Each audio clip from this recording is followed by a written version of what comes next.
Bond parameters यानी बंधन के माप रसायन विज्ञान में बहुत महत्वपूर्ण होते हैं।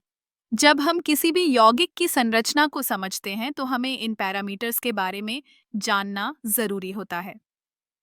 सबसे पहले बात करते हैं बॉन्ड लेंथ की।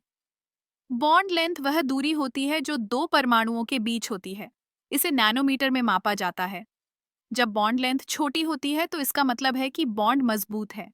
उदाहरण के लिए हाइड्रोजन के दो परमाणुओं के बीच का बॉन्ड लेंथ लगभग 0.74 एंगस्ट्रॉम है।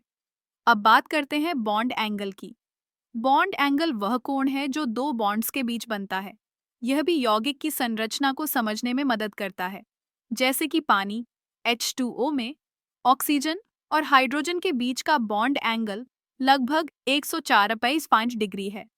यह एंगल यौगिक की भौतिक और रासायनिक गुणों को प्रभावित करता है। फिर आता है बॉन्ड एनर्जी।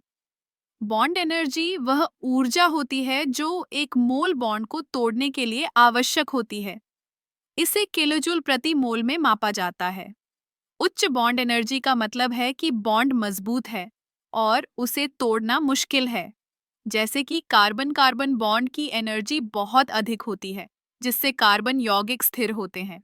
अब चलिए बात करते हैं सिंगल, डबल और ट्रिपल बॉन्ड्स की। सिंगल बॉन्ड में एक ही जोड़ी इलेक्ट्रॉन्स होती है, जबकि डबल बॉन्ड में दो जोड़ी और ट्रिपल बॉन्ड में तीन जोड़ी इलेक्ट्रॉन्स होती हैं।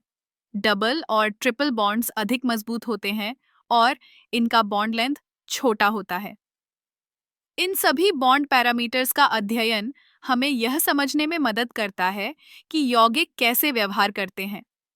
उदाहरण के लिए, अगर हम कार्बन डाइऑक्साइड CO2 की बात करें, तो इसके रैखिक आकार और डबल बॉन्ड्स इसे एक स्थिर गैस बनाते हैं। तो जब भी आप किसी यौगिक का अध्ययन करें, इन बॉन्ड पैरामीटर्स पर ध्यान दें। ये न केवल रसायन विज्ञान में बल्कि हमारे दैनिक जीवन में भी महत्वपूर्ण भूमिका निभाते हैं। जैसे कि पानी का उच्च बॉन्ड एंगल इसे तरल अवस्था में स्थिर बनाता है, जो जीवन के लिए आवश्यक है। इस तरह बॉन्ड पैरामीटर्स हमें यौगिकों की संरचना और उनके गुणों को समझने में मदद करते हैं। यह ज्ञान हमें रसायन विज्ञान के जटिल पहलुओं को सरलता से समझने में सहायक होता है।